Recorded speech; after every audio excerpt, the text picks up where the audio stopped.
En esta segunda clase sobre fotosíntesis vamos a tratar los siguientes temas: reacciones oscuras, el ciclo reductivo de las pentosas fosfato, las características regulatorias de las enzimas involucradas, rubisco, el mecanismo y la regulación, fotorrespiración, plantas C3, C4 y CAM y los rasgos distintivos.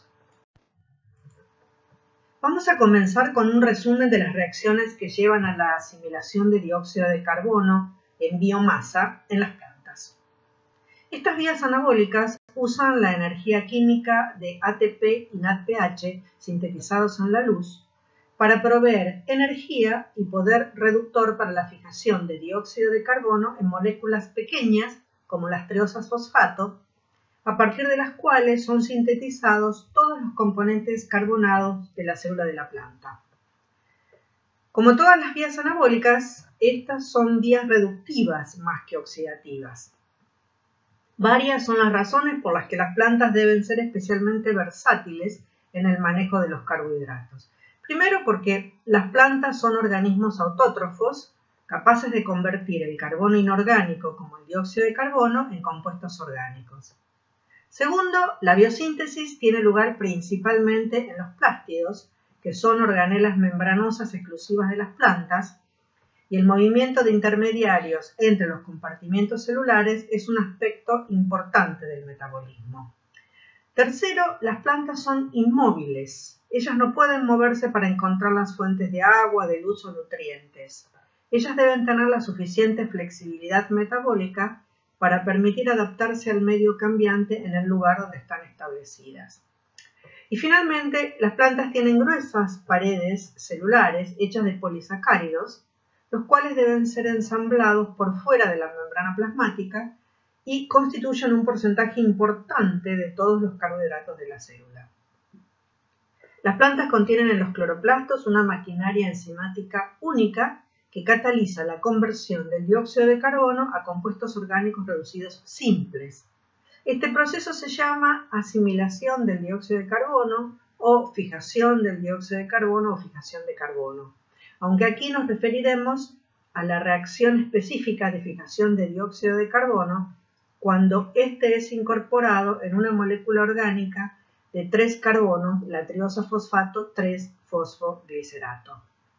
Este producto simple de la fotosíntesis es el precursor de biomoléculas más complejas, incluyendo azúcares, polisacáridos y los metabolitos derivados de ellos, todos los cuales son sintetizados por vías metabólicas similares a las de los tejidos animales.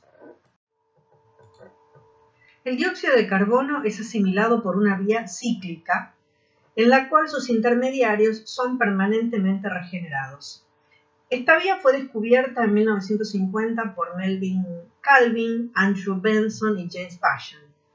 Habitualmente se la conoce como ciclo de Calvin o también como ciclo reductivo de las pentosas fosfato o ciclo reductivo del carbono fotosintético. La mayor parte de las actividades biosintéticas en las plantas, incluyendo la asimilación de dióxido de carbono, tienen lugar en los plástidos, que son unas organelas bordeadas por una doble membrana que contienen un genoma pequeño que codifica algunas de las proteínas que contiene. La mayor parte de las proteínas destinadas a los plástidos se encuentran codificadas en el genoma nuclear, el cual es transcripto y traducido como otros genes nucleares. Luego, las proteínas son importadas a los plástidos. Los plástidos reproducen por fisión binaria, replican su genoma, una única molécula de DNA circular, usando sus propias enzimas y ribosomas para sintetizar las proteínas codificadas en su propio genoma. Los cloroplastos son los sitios de asimilación del dióxido de carbono. Las enzimas para este proceso están contenidas en el estroma, la fase soluble que bordea a las membranas tilacoides en el interior de los cloroplastos. Los amiloplastos son plástidos incoloros, ya que no poseen clorofila ni otros pigmentos fotosintéticos. No poseen membranas internas como los cloroplastos y se los encuentra en los tejidos ricos en almidón, empaquetados como gránulos de almidón. Los cloroplastos pueden ser convertidos en proplástidos por la pérdida de las membranas internas y de la clorofila, y los proplástidos son interconvertibles con los amiloplastos. Tanto los amiloplastos y los proplástidos pueden transformarse en cloroplastos. Las proporciones relativas de los tipos de plástidos dependen del tipo de tejido en las plantas y en la intensidad de la iluminación. Las células verdes de las hojas son ricas en cloroplastos, mientras que los amiloplastos predominan en los tejidos no fotosintéticos que pueden almacenar gran cantidad de almidón, como los tubérculos de papa. Las membranas internas de todos los tipos de plástidos son impermeables a moléculas polares y cargadas. El tráfico a través de estas membranas es mediada por un grupo de transportadores específicos. En los organismos fotosintéticos hay 3 etapas en la asimilación de dióxido de carbono. La estequiometría de los 3 intermediarios claves, cuyo número se muestra aquí entre paréntesis, revela el destino de los átomos de carbono que entran y salen del ciclo. Como se muestra aquí, 3 moléculas de dióxido de carbono son fijadas para la síntesis neta de una molécula de gliceraldehído 3-fosfato. Este ciclo es el ciclo reductivo del carbono fotosintético o ciclo de Calvin. La primera etapa de este ciclo es la fijación de carbono, donde el dióxido de carbono se condensa con un aceptor de 5 carbonos, la ribulosa 1,5-bisfosfato, para formar 2 moléculas de 3-fosfoglicerato. En la segunda etapa, el 3-fosfoglicerato es reducido a gliceraldehído 3-fosfato. En total, 3 moléculas de dióxido de carbono son fijadas a 3 moléculas de ribulosa 1,5-bisfosfato para formar 6 moléculas de gliceraldehído 3-fosfato, o sea, 18 carbonos en total. En la tercera etapa, 5 de las 6 moléculas de tirosafosfato, o sea, 15 carbonos, son usadas para regenerar 3 moléculas de ribulosa 1,5-bisfosfato, o sea, 15 carbonos, que es el material de partida. La sexta molécula de tirosafosfato, el producto neto de la fotosíntesis, puede ser usado para hacer exosas como combustible y como material para estructuras, transporte para sacarosa a tejidos no fotosintéticos o almidón para almacenamiento. Así, el proceso global es cíclico con la conversión continua de dióxido de carbono a triosas y exosas fosfato. Este ciclo reductivo de las pentosas fosfato usa las mismas enzimas que la vía oxidativa de las pentosas fosfato y varias más que hacen que el ciclo reductivo sea irreversible. Todas las 13 enzimas de esta vía se encuentran en el estroma de los cloroplastos.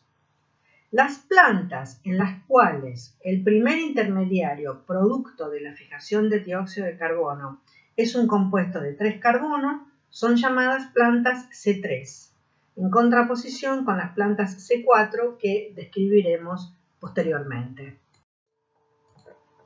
La enzima que cataliza la incorporación de dióxido de carbono en un compuesto orgánico como la ribulosa 1,5-bisfosfato es la ribulosa 1,5-bisfosfato carboxilasa oxigenasa, cuyo nombre acortado es rubisco. Como carboxilasa, rubisco cataliza la unión covalente de dióxido de carbono al azúcar de 5 carbonos, la ribulosa 1,5-bisfosfato, y rompe el intermediario inestable de 6 carbono para formar 2 moléculas de 3-fosfoglicerato, uno de los cuales lleva el carbono del dióxido de carbono en su grupo carboxilo. La reacción oxigenasa de esta enzima la trataremos más adelante. La estructura de rubisco es compleja, posee 8 subunidades grandes idénticas de aproximadamente 53 kilodaltons, codificadas en el genoma de los cloroplastos o plastoma, cada una conteniendo un sitio catalítico, y también posee 8 subunidades pequeñas de 14 kilodaltons codificadas en el genoma nuclear. La rubisco posee un número de recambio excepcionalmente bajo. Solo 3 moléculas de dióxido de carbono son fijadas por segundo por molécula de rubisco a 25 grados centígrados. Para lograr una tasa alta de fijación de dióxido de carbono, las plantas necesitan una gran cantidad de esta enzima. De hecho, rubisco constituye casi el 50% de la proteína soluble de los cloroplastos y es probablemente una de las enzimas más abundantes de la biosfera. El ion magnesio juega un papel central en el mecanismo de reacción de rubisco, donde un residuo carbamoilado de lisina interacciona con el ion magnesio unido. El ion magnesio mantiene unidos y orienta los sustratos en el sitio activo y polariza el dióxido de carbono, abriéndolo para el ataque nucleofílico por parte de un N-diolato de 5 carbonos, intermediario de la reacción formado en la enzima. El intermediario de 6 carbonos resultante se rompe dando 2 moléculas de 3-fosfoglicerato. En la carbomoilización del residuo de lisina 201 de rubisco, juega un papel fundamental la rubisco activasa. Cuando el sustrato ribulosa 1,5-bisfosfato es unido al sitio activo, la lisina 201 no es accesible. Rubisco activasa acopla la hidrólisis de ATP para expulsar el azúcar bisfosfato unido, exponiendo así la lisina 201. Este residuo de lisina ahora puede ser carbamoilado con dióxido de carbono en una reacción no enzimática. El ion magnesio es atraído y unido a la carga negativa del carbamoilo de la lisina y la enzima es así activada. Como la catálisis de la primera etapa de la asimilación fotosintética de dióxido de carbono es hecha por rubisco, es el principal blanco entonces esta enzima para la regulación. Esta enzima es inactiva hasta que se carbamoila el grupo amino de lisina 201. La ribulosa 1,5-bisfosfato inhibe la carbamoilización por unión fuerte al sitio activo y bloqueo de la enzima en una conformación cerrada, en la cual la lisina 201 es inaccesible.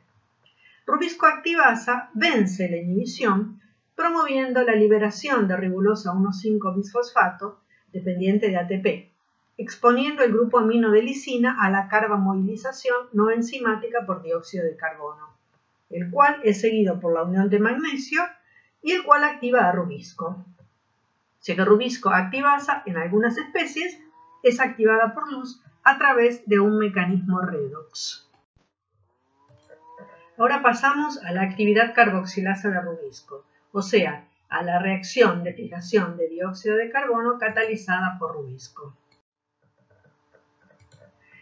El sustrato de la reacción, la ribulosa 1,5-bisfosfato, forma un N-diolato en el sitio activo de rubisco. El dióxido de carbono es polarizado por la proximidad del ion magnesio y sufre un ataque nucleofílico por el N-diolato, produciendo un azúcar de 6 carbonos. La hidroxilación en el carbono 3 de este azúcar sigue a la ruptura del aldol. Y se forma una molécula de 3-fosfoglicerato, la cual deja el sitio activo de la enzima. El carbanión del fragmento de 3 carbonos es protonado por la cadena lateral de lisina 175, generando una segunda molécula de 3-fosfoglicerato. La reacción completa, por consiguiente, produce la combinación de una molécula de dióxido de carbono y una molécula de ribulosa 1,5-bisfosfato para formar 2 moléculas de 3-fosfoglicerato, una de las cuales contiene el átomo de carbono del dióxido de carbono, como se muestra aquí en rojo. Otro mecanismo regulatorio de rubisco involucra un inhibidor nocturno, el 2-carboxiarabinitol 1-fosfato, un análogo natural con una estructura similar a la del cetoácido intermediario de la reacción de rubisco. Este compuesto, sintetizado en la oscuridad en algunas plantas, es un potente inhibidor de la rubisco carbamoilada. Este sufre una ruptura cuando vuelve la luz o es eliminado por la rubisco activasa, activando así a rubisco. En la segunda etapa de asimilación del dióxido de carbono, el 3-fosfoglicerato es convertido a gliceraldehído 3-fosfato, indicado aquí con las flechas rojas, en dos etapas, que son esencialmente la reversión de las etapas correspondientes en la glucólisis, con una excepción. El cofactor nucleotídico para la reducción del 1,3-bisfosfoglicerato es el NADPH y no el NADH. El estroma de los cloroplastos contiene todas las enzimas glicolíticas, excepto la fosfoglicerato mutasa. Las enzimas estromáticas y las citosólicas son isoenzimas. Ambos grupos de enzimas catalizan las mismas reacciones, pero ellas son el producto de genes diferentes. En la primera parte de la segunda etapa, la 3-fosfoglicerato-quinasa cataliza la transferencia de un grupo fosforilo del ATP al 3-fosfoglicerato, dando 1,3-bisfosfoglicerato. Luego, el NADPH dona sus electrones en una reducción catalizada por la enzima cloroplástica gliceraldehído 3-fosfato deshidrogenasa, produciendo gliceraldehído 3-fosfato y fosfato. Luego, la triosa fosfato isomerasa interconvierte el gliceraldehído 3-fosfato y la dihidroxiacetona fosfato. La mayor parte de las triosas fosfato aquí producidas se usan para regenerar la ribulosa 1,5-bisfosfato. El resto es convertido a almidón en los cloroplastos o exportados al citosol para ser convertidos en sacarosa y transportado a los sitios en crecimiento de la planta. También se muestran los destinos alternativos del carbono fijado del gliceraldehído 3-fosfato, indicado aquí con flechas azules. La mayoría de las moléculas de gliceraldehído 3-fosfato son recicladas a ribulosa 1,5-bisfosfato. La pequeña fracción de gliceraldehído 3-fosfato extra puede ser usado inmediatamente como fuente de energía, pero la mayor parte es convertida a sacarosa para ser transportada o es acumulada en los cloroplastos como almidón. En este último caso, el gliceraldehído 3-fosfato se condensa con dihidroxiacetona fosfato en el estroma para formar fructosa 1,6-bisfosfato, un precursor del almidón. En otras situaciones, el gliceraldehído 3-fosfato es convertido a dihidroxiacetona fosfato, la cual deja el cloroplasto vía transportadores específicos, y en el citosol puede ser degradado glicolíticamente para proveer energía o ser usado para formar fructosa 6-fosfato y por lo tanto sacarosa. Ahora pasamos a la tercera etapa de la asimilación de dióxido de carbono, que es la regeneración de ribulosa 1,5-bisfosfato a partir de las triosas fosfato. Esta figura muestra la interconversión de las triosas y pentosas fosfato. Los puntos negros representan el número de carbonos de cada compuesto. Los materiales de partida son gliceraldehído 3-fosfato y dihidroxiacetona fosfato. La primera reacción en la asimilación de dióxido de carbono en triosas fosfato consume una molécula de ribulosa 1,5-bisfosfato y por el continuo flujo de dióxido de carbono hacia hidratos de carbono, la ribulosa 1,5-bisfosfato puede ser regenerada constantemente por la reacción 9, donde la ribulosa 5-fosfato es fosforilada regenerando ribulosa 1,5-bisfosfato. Esto es llevado a cabo por la serie de reacciones que aquí se muestran, que junto con las etapas 1 y 2 que vimos anteriormente, constituyen la vía cíclica completa. Las reacciones con flechas azules son exergónicas y hacen que todo el proceso sea irreversible. La reacción 2 de fructosa 1,6-bisfosfatasa, la 5 de sedoctulosa bisfosfatasa y la 9 de ribulosa 5-fosfato quinasa. En la reacción 1, la transaldolasa cataliza la condensación reversible del gliceraldehído 3-fosfato con dihidroxiacetona-fosfato, dando fructosa 1,6-bisfosfato, la cual es clivada a fructosa 6-fosfato y fosfato por la fructosa 1,6-bisfosfatasa en la reacción 2. La reacción es fuertemente exergónica y esencialmente irreversible. La reacción 3 es catalizada por la transcetolasa, la cual contiene tiamina pirofosfato como grupo prostético y requiere magnesio.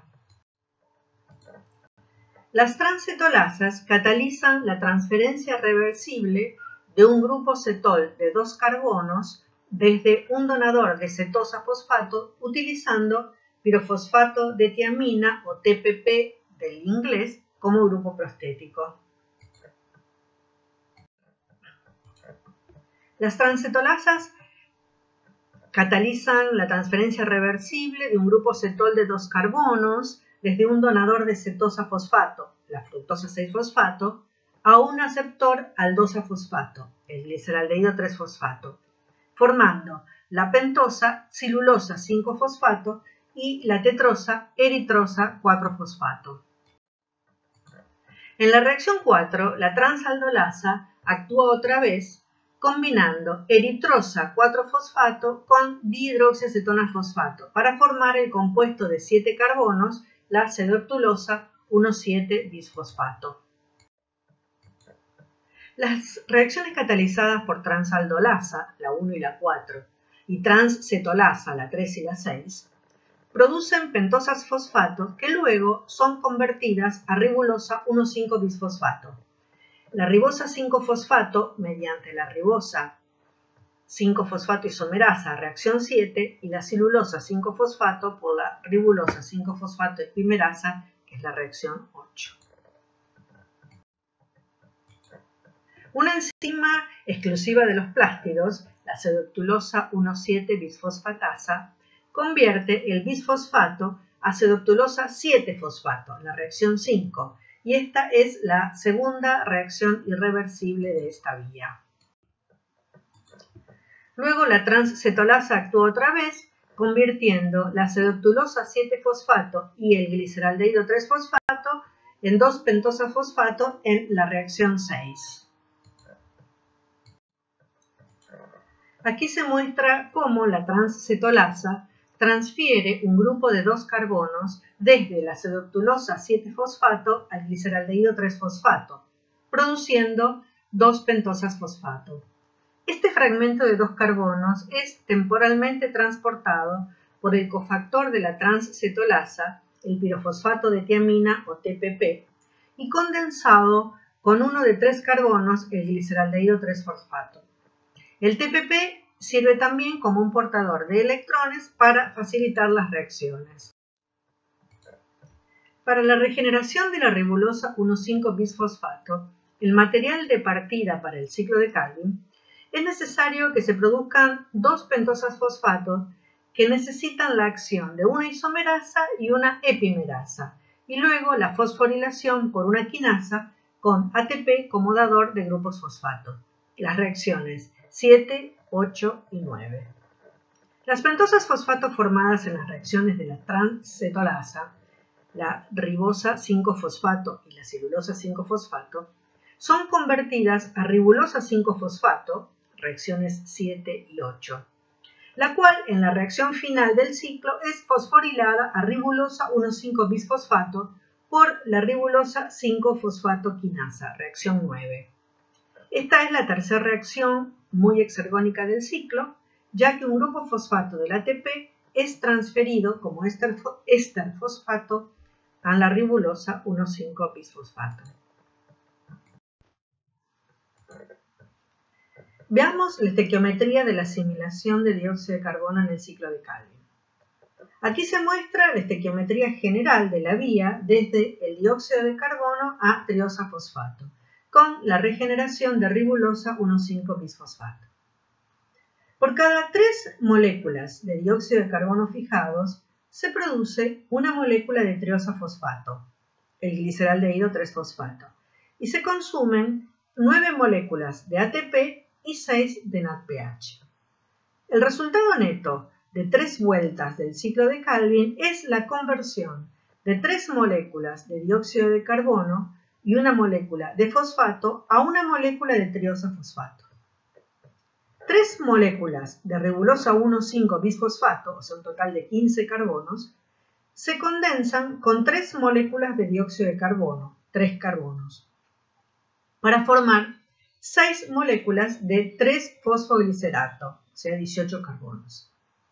Estas 6 moléculas de 3-fosfoglicerato son reducidas a 6 moléculas de gliceraldehído 3-fosfato, el cual está en equilibrio con la dihidroxiacetona fosfato, con el consumo de 6 moléculas de ATP en la síntesis de 1,3-bisfosfoglicerato y 6 de NADPH en la reducción del 1,3-bisfosfoglicerato a gliceraldehído 3-fosfato. La isoenzima de gliceraldehído 3-fosfato deshidrogenasa presente en los cloroplastos puede usar NADPH como transportador de electrones y normalmente funciona en la dirección de reducción del 1,3-bisfosfoglicerato. La enzima citosólica usa NADH como la enzima glicolítica de animales y otros eucariotas. En la oscuridad, esta enzima actúa en la glicólisis para oxidar el gliceraldehído 3-fosfato. Ambas isoenzimas de gliceraldehído 3-fosfato deshidrogenasa catalizan la reacción en ambas direcciones. Una molécula de gliceraldehído 3-fosfato es el producto neto de la asimilación del carbono. Las otras 5 moléculas de triosofosfato, o sea 15 carbonos, son rearregladas en las reacciones 1 a 9 vistas anteriormente para formar 3 moléculas de ribulosa 1,5-bisfosfato, o sea 15 carbonos. La última etapa en la conversión requiere un ATP por ribulosa 1,5-bisfosfato, o sea, un total de 3 ATP. En resumen, por cada molécula de triosa fosfato producida por asimilación fotosintética de dióxido de carbono, se requieren 6 moléculas de NADPH y 9 de ATP. El NADPH y el ATP son producidos en las reacciones luminosas de la fotosíntesis en aproximadamente una relación 2 a 3, tanto como las que son consumidas en el ciclo de Calvin. 9 moléculas de ATP son convertidas a ADP y fosfato en la generación de una molécula de triosa fosfato. 8 moléculas de fosfato son liberadas como fosfato y combinadas con 8 moléculas de ADP para regenerar ATP. El noveno fosfato es incorporado en la misma triosa fosfato. Para convertir el noveno ADP a ATP, una molécula de fosfato debe ser importada del citosol. En la oscuridad, la producción de ATP y NADPH por fotofosforilación y la incorporación de dióxido de carbono en triosa fosfato por las así llamadas reacciones oscuras se detiene. Las así llamadas reacciones oscuras en la fotosíntesis fueron llamadas así para distinguirla de las reacciones primarias impulsadas por la luz, donde la transferencia de electrones al NADP y la síntesis de ATP tienen lugar. Ellas, sin embargo, no tienen lugar en la oscuridad y por eso es más apropiado llamar a estas reacciones que estuvimos viendo reacciones de asimilación del carbono. El estroma de los cloroplastos contiene todas las enzimas necesarias para convertir las triosas fosfatos producidas por la asimilación de dióxido de carbono, o sea, gliceraldehído 3-fosfato y dihidroxiacetona fosfato, a almidón, el cual es temporariamente almacenado en los cloroplastos como gránulos insolubles. La aldolasa condensa la triosa a fructosa 1,6-bisfosfato. La fructosa 1,6-bisfosfatasa produce fructosa 6-fosfato. La fosfohexosa isomerasa produce glucosa 6-fosfato. Y la fosfoglucomutasa produce glucosa 1-fosfato, que es el material de partida para la síntesis de almidón. Todas las reacciones del ciclo de Calvin, excepto aquellas catalizadas por rubisco, cedotulosa 1,7-bisfosfatasa y ribulosa 5-fosfatoquinasa también ocurren en los tejidos animales. Por la falta de estas tres enzimas que acabamos de mencionar es que los animales no pueden convertir el dióxido de carbono en glucosa. Existe un sistema transportador de triosos fosfatos desde la membrana interna del cloroplasto, la cual es impermeable a la mayor parte de los compuestos fosforilados, como la fructosa 6-fosfato, la glucosa 6-fosfato y la fructosa 1,6-bisfosfato, y de importación de fosfato. Es un sistema antiporter específico que cataliza el intercambio de fosfato inorgánico 1 a 1 con triosa-fosfato, ya sea dihidroxiacetona-fosfato o 3-fosfoglicerato. Este antiporter mueve simultáneamente fosfato inorgánico al cloroplasto, donde es usado para la fotofosforilación, y mueve una molécula de triosa-fosfato al citosol, donde se puede usar para la síntesis de sacarosa, la cual es transportada a otros tejidos distantes de la planta. La síntesis de sacarosa en el citosol y la síntesis de almidón en los cloroplastos son las vías principales en las cuales el exceso de triosa-fosfato de la fotosíntesis es almacenada. La síntesis de sacarosa libera 4 moléculas de fosfato a partir de 4 triosas fosfato necesarias para hacer sacarosa. Por cada molécula de triosa fosfato que sale del cloroplasto, un fosfato es transportado al interior del cloroplasto, proveyendo el 9º fosfato mencionado para ser usado en la regeneración de ATP. Si este intercambio es bloqueado, la síntesis de triosa fosfato puede vaciar el fosfato disponible en el cloroplasto, enlenteciendo la síntesis de ATP y suprimiendo la asimilación de dióxido de carbono en almidón. El sistema fosfato-triosa-fosfato antiporter cumple una función adicional. El ATP y el poder reductor son necesarios en el citosol para reacciones biosintéticas. Estos requerimientos podrían ser cubiertos por las mitocondrias, pero una segunda fuente potencial de energía es el ATP y el NADPH generados en el estroma de los cloroplastos durante las reacciones luminosas. Sin embargo, ni el ATP ni el NADPH pueden cruzar la membrana del cloroplasto. El sistema antiporter fosfato-triosa-fosfato tiene el efecto indirecto de mover equivalentes de ATP y de reducción desde los cloroplastos al citosol.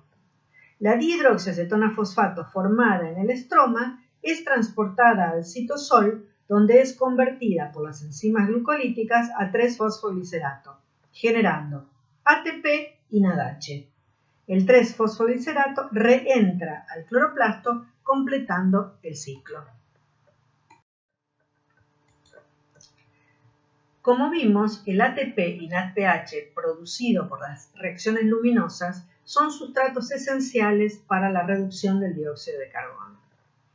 Las reacciones fotosintéticas que producen ATP y NADPH son acompañadas por movimiento de protones, aquí mostradas en rojo, desde el estroma al lumen tilacoidal, creando condiciones alcalinas en el estroma.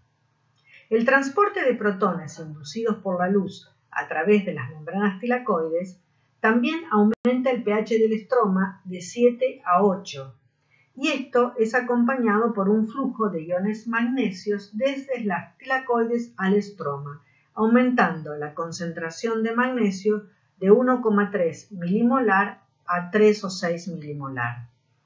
4 enzimas del ciclo de Calvin son indirectamente activadas por la luz. La asimilación reductiva del dióxido de carbono requiere mucho ATP y NADPH y su concentración aumenta cuando los cloroplastos son iluminados. Varias enzimas del estroma son reguladas por estas condiciones inducidas por la luz, censando la disponibilidad de ATP y NADPH. Las enzimas son más activas en ambiente alcalino y a altas concentraciones de ion magnesio. Por ejemplo, la activación de rubisco por formación de carbamoil-lisina es más alta a pH alcalino y a alta concentración de magnesio, lo cual favorece la formación del complejo de activación con magnesio de la enzima. La fructosa 1,6-bisfosfatasa requiere magnesio y es muy dependiente del pH. Su actividad aumenta más de 100 veces cuando el pH y la concentración de magnesio aumentan durante la iluminación de los cloroplastos. 4 de las enzimas del ciclo de Calvin están sujetas también a otro tipo especial de regulación por la luz. La ribulosa 5-fosfatoquinasa, la fructosa 1,6-bisfosfatasa, la cerebtulosa 1,7-bisfosfatasa y la gliceraldehído 3-fosfato deshidrogenasa son activadas por reducción mediada por luz de la unión disulfuro entre dos residuos de cisteína críticos para sus actividades catalíticas. Cuando estos residuos de cisteína están formando una unión disulfuro, o sea que están oxidados, las enzimas están inactivas. Esta es una situación normal en la oscuridad. Cuando se ilumina, los electrones fluyen desde el fotosistema 1 a la ferredoxina, la cual pasa los electrones a una proteína pequeña, soluble, conteniendo disulfuros, llamada tiorredoxina, en una reacción catalizada por la ferredoxina, tiorredoxina reductasa, mostrada aquí con flechas azules. La tiorredoxina reducida dona sus electrones para la reducción de las uniones disulfuros de las enzimas que van a ser activadas por la luz. Si los grupos sulfidrilos están reducidos, estas reacciones reductivas son acompañadas por cambios conformacionales que aumentan las actividades enzimáticas. En la noche, los residuos de cisteína de las 4 enzimas mencionadas son reoxidados. Se forman enlaces disulfuros y las enzimas son inactivadas. Por lo tanto, el ATP no se usa para la asimilación de dióxido de carbono. En su lugar, el almidón sintetizado y almacenado durante el día es degradado para impulsar la glicólisis en la noche y así obtener energía.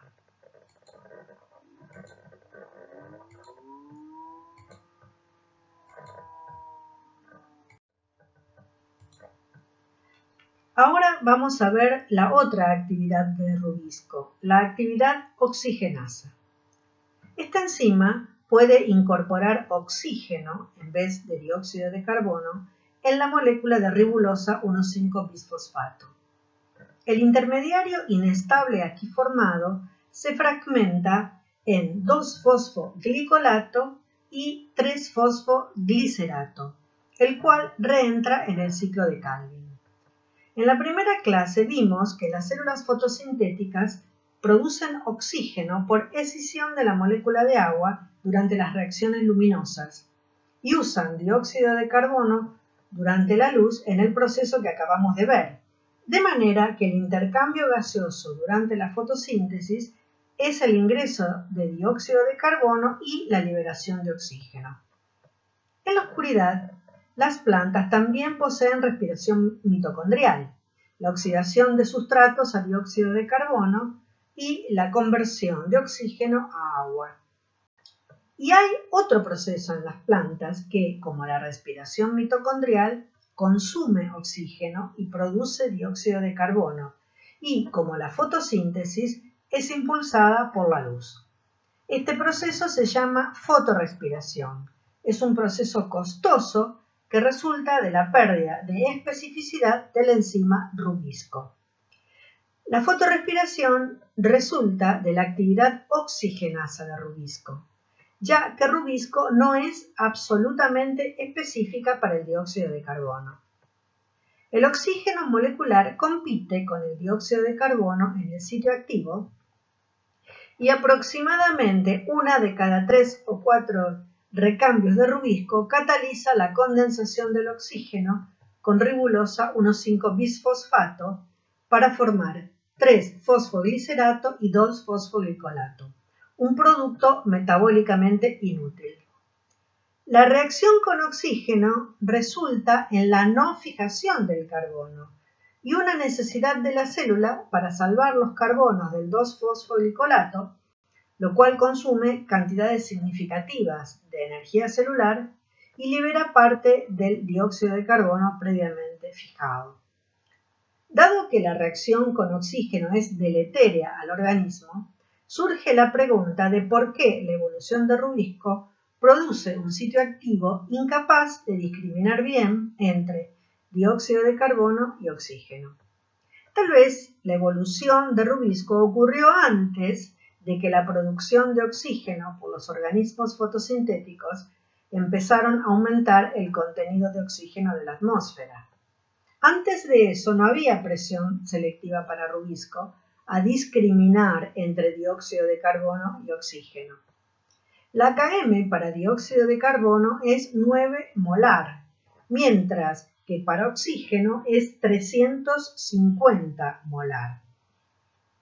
La atmósfera moderna contiene aproximadamente 20% de oxígeno y solo 0,04% de dióxido de carbono, lo que significa que una solución acuosa en equilibrio con aire a temperatura ambiente contiene aproximadamente 250 molar oxígeno y 11 molar dióxido de carbono, concentraciones que permiten una significativa fijación de oxígeno por Rubisco y una importante pérdida de energía.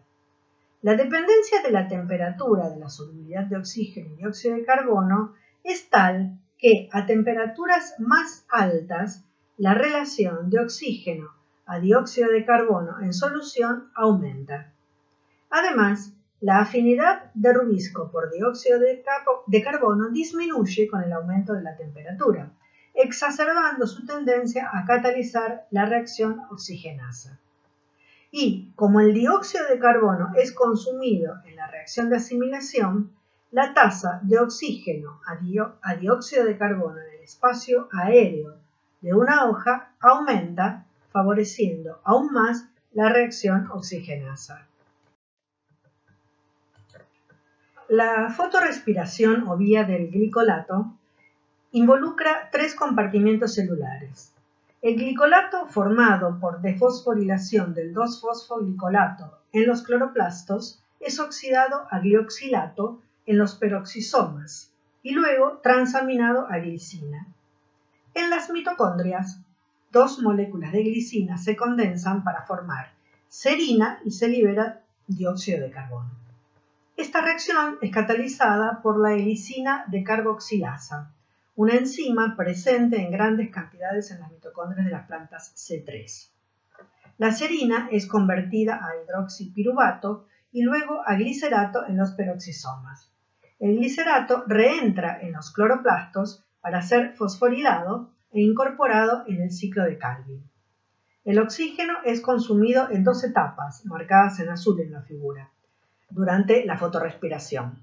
Esta vía convierte así 2 moléculas de 2-fosfoglicolato en serina, es una molécula de 3 carbono, y una molécula de dióxido de carbono.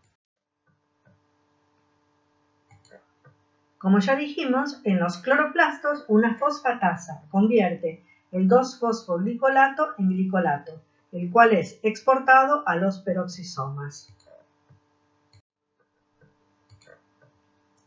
Luego, el glicolato es oxidado por el oxígeno y el aldehído resultante, el glioxilato, sufre una transaminación a glicina.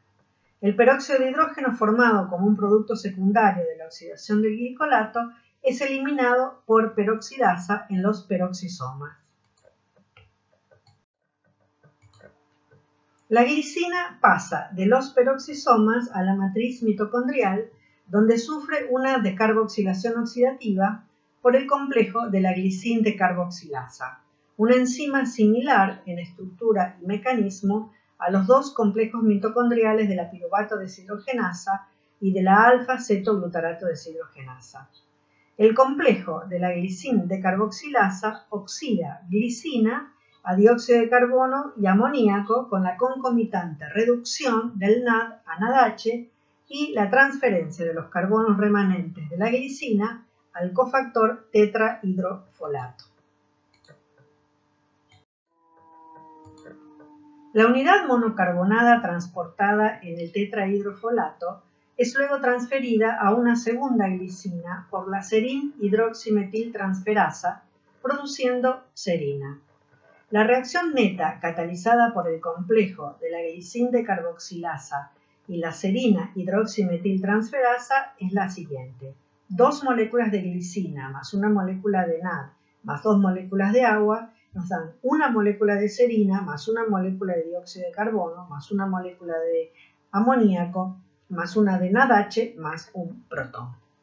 La serina es convertida a hidroxipiruvato, a glicerato y finalmente a 3-fosfoglicerato, el cual es usado para regenerar la ribulosa 1,5-bisfosfato, completando el ciclo. En luz, el flujo a través del glicolato puede ser alto, produciendo casi 5 veces más dióxido de carbono que el que es producido por toda la oxidación del ciclo del ácido cítrico.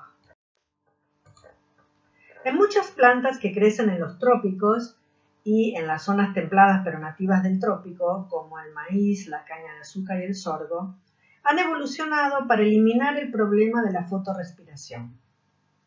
La etapa en la cual el dióxido de carbono es fijado en un producto de 3-carbono, el 3-fosfoglicerato, es precedido por varias etapas, una de las cuales es la fijación temporaria del dióxido de carbono en un compuesto de 4 carbonos.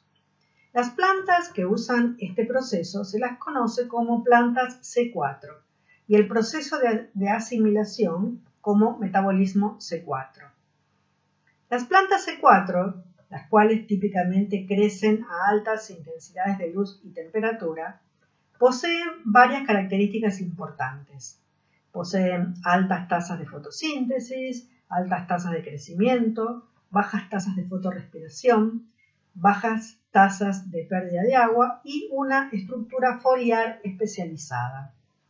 La fotosíntesis en las hojas de las plantas C4 involucra 2 tipos de células, las células mesofílicas y las células de la vaina vascular, llamadas así porque se las encuentra rodeando a los haces vasculares. Hay 3 variantes del metabolismo C4, descubierto en los años 1960 por Hatch y Slack. En las plantas de origen tropical, el primer intermediario en el cual el dióxido de carbono es fijado es el oxaloacetato, un compuesto de 4 carbonos. Esta reacción tiene lugar en el citosol de las células mesofílicas y es catalizado por la fosfoenolpiruvato carboxilasa, para la cual el sustrato es el bicarbonato y no el dióxido de carbono. El oxaloacetato formado es reducido a malato a expensas de NADPH o convertido a aspartato por transaminación. El malato o aspartato formado en las células mesofílicas luego pasan a las células de la vaina vascular a través de los plasmodesmas, que son canales proteicos que conectan ambos tipos celulares y proveen una vía para el movimiento de los metabolitos. En las células de la vaina vascular, el malato oxidado es decarboxilado para dar piruvato y dióxido de carbono por acción de la enzima málica, reduciendo NADP a NADPH. En las plantas que usan aspartato como transportador de dióxido de carbono, el aspartato que llega a las células de la vaina vascular es transaminado para formar oxaloacetato, el cual es reducido a malato y luego el dióxido de carbono es liberado por la enzima málica o por la fosfoenolpiruvato carboxiquinasa. El dióxido de carbono liberado en las células de la vaina vascular es el mismo dióxido de carbono originalmente fijado en oxaloacetato en las células mesofílicas. Este dióxido de carbono es ahora fijado nuevamente por rubisco, exactamente en la misma reacción que tiene lugar en las plantas C3, o sea, la incorporación del dióxido de carbono en el carbono 1 del 3-fosfoglicerato. El piruvato formado por descarboxilación del malato en las células de la vaina vascular es devuelto a las células mesofílicas, donde es convertido en fosfoenol piruvato por una reacción enzimática inusual catalizada por la piruvato fosfato diquinasa. Esta enzima es llamada diquinasa porque dos moléculas diferentes son simultáneamente fosforiladas por una molécula de ATP, el piruvato a fosfenol piruvato y el fosfato a pirofosfato. El pirofosfato es subsecuentemente hidrolizado a fosfato, por lo que dos grupos fosfatos de alta energía del ATP son usados para la regeneración del fosfenol piruvato. El fosfenol piruvato está ahora listo para recibir otra molécula de dióxido de carbono en las células mesofílicas. La fosfenol piruvato carboxilasa de las células mesofílicas tiene una alta afinidad por bicarbonato, lo que es más favorable que el dióxido de carbono en solución acuosa, y puede fijar dióxido de carbono más eficientemente que rubisco. A diferencia de rubisco, esta enzima no usa oxígeno como sustrato alternativo, por lo que no hay competencia entre el dióxido de carbono y el oxígeno. La reacción de la fosfenol piruvato carboxilasa, luego, sirve para fijar y concentrar el dióxido de carbono en la forma de malato. Liberar dióxido de carbono del malato en las células de la vaina vascular produce una suficientemente alta concentración local de dióxido de carbono para que rubisco funcione cerca de su tasa máxima y para la supresión de la actividad oxigenasa. Una vez que el dióxido de carbono es fijado en 3-fosfoglicerato en las células de la vaina vascular, las otras reacciones del ciclo de Calvin tienen lugar exactamente como hemos visto hace un momento. Así, en las plantas C4, las células mesofílicas hacen asimilación de dióxido de carbono por la vía C4 y las células de la vaina vascular sintetizan almidón y sacarosa por la vía C3. Tres enzimas de la vía C4 son reguladas por luz, siendo más activas durante el día. Malato deshidrogenasa es activada por el sistema de tiorredoxina que vimos recién. Fosfenol piruvato carboxilasa es activada por fosforilación de un residuo de serina. Y la piruvato fosfato diquinasa es activada por defosforilación. La vía de asimilación de dióxido de carbono tiene un mayor costo energético en las plantas C4 que en las plantas C3. Por cada molécula de dióxido de carbono asimilada en la vía C4, una molécula de fosfenol piruvato se debe regenerar a expensa de dos grupos fosfatos de alta energía del ATP. Así, las plantas C4 necesitan 5 moléculas de ATP para asimilar una molécula de dióxido de carbono, mientras que las plantas C3 necesitan solo 3, 9 por cada triosofosfato. Como la temperatura aumenta y la afinidad de rubisco por dióxido de carbono disminuye, se alcanza un punto entre 28 y 30 grados centígrados en el cual la ganancia de eficiencia por la eliminación de la fotorrespiración compensa más que suficiente el costo energético. Las plantas C4 crecen más que las plantas C3 durante el verano. Otro tipo de plantas son las plantas CAM. Son plantas suculentas como los cactus y el ananá, que son nativas de ambientes muy calientes y secos y que tienen otra variación en la fijación fotosintética del dióxido de carbono, lo cual reduce la pérdida de vapor de agua a través de los poros o estomas, por los cuales el dióxido de carbono y el oxígeno pueden entrar al tejido. En vez de separar la fijación de dióxido de carbono en el espacio, como hacen las plantas C4, las plantas CAM lo separan temporalmente.